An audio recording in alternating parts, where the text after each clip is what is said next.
Assalamualaikum warahmatullahi wabarakatuh. Bertemu lagi dengan Bu Indri. Hari ini kita belajar tema 2, persatuan dalam perbedaan. Pada pertemuan kali ini kita akan belajar penyesuaian diri tumbuhan terhadap lingkungan. Tumbuhan melakukan penyesuaian diri untuk melindungi diri dan untuk mencari makan.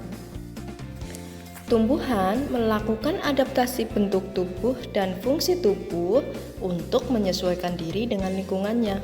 Berdasarkan tempat hidupnya, tumbuhan dibagi menjadi beberapa kelompok, yaitu 1.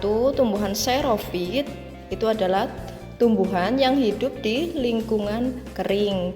Kemudian tumbuhan hidrofit adalah tumbuhan yang hidup di air. Yang ketiga, tumbuhan higrofit adalah tumbuhan yang hidup di tempat lembab.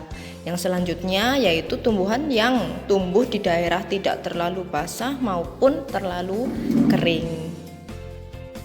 Berikut ini adalah beberapa contoh tumbuhan yang melakukan penyesuaian diri. Yang pertama ini adalah gambar kaktus ya. Di situ kaktus termasuk tumbuhan xerofit atau hidup di daerah kering atau padang pasir, gurun pasir. Yang kedua adalah tanaman teratai. Tanaman teratai ini beradaptasi dengan lingkungan air atau hidrofit.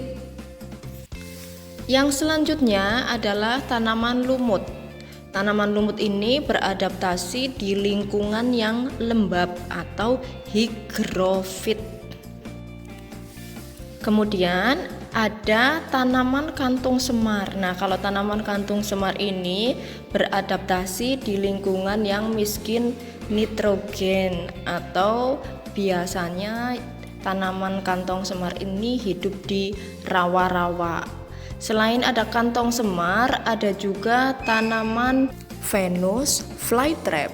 Tanaman ini juga hidup di rawa-rawa dan memakan serangga untuk memenuhi kebutuhan nitrogen. Penyesuaian diri tumbuhan selain untuk bertahan hidup, ada juga yang digunakan untuk melindungi diri. Contohnya yaitu mawar. Mawar memiliki duri untuk melindungi diri dari mangsa. Kemudian ada tanaman kecubung yang menghasilkan racun untuk melindungi diri dari pemangsa.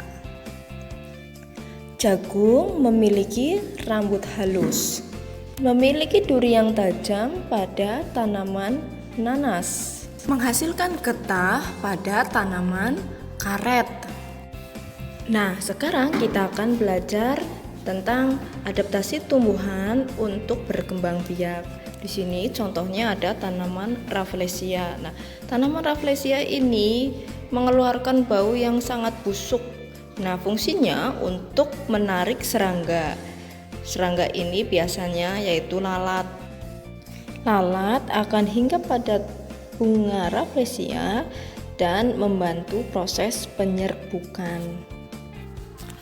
Bagaimana? Apakah kalian sudah paham untuk penyesuaian diri tumbuhan terhadap lingkungan? Nah, kalau kalian belum paham, kalian bisa mengulang materi ini kembali. Cukup sekian penjelasan dari Bu Indri. Apabila kalian ada pertanyaan, langsung tanyakan ke Bu Indri ya. Wassalamualaikum warahmatullahi wabarakatuh.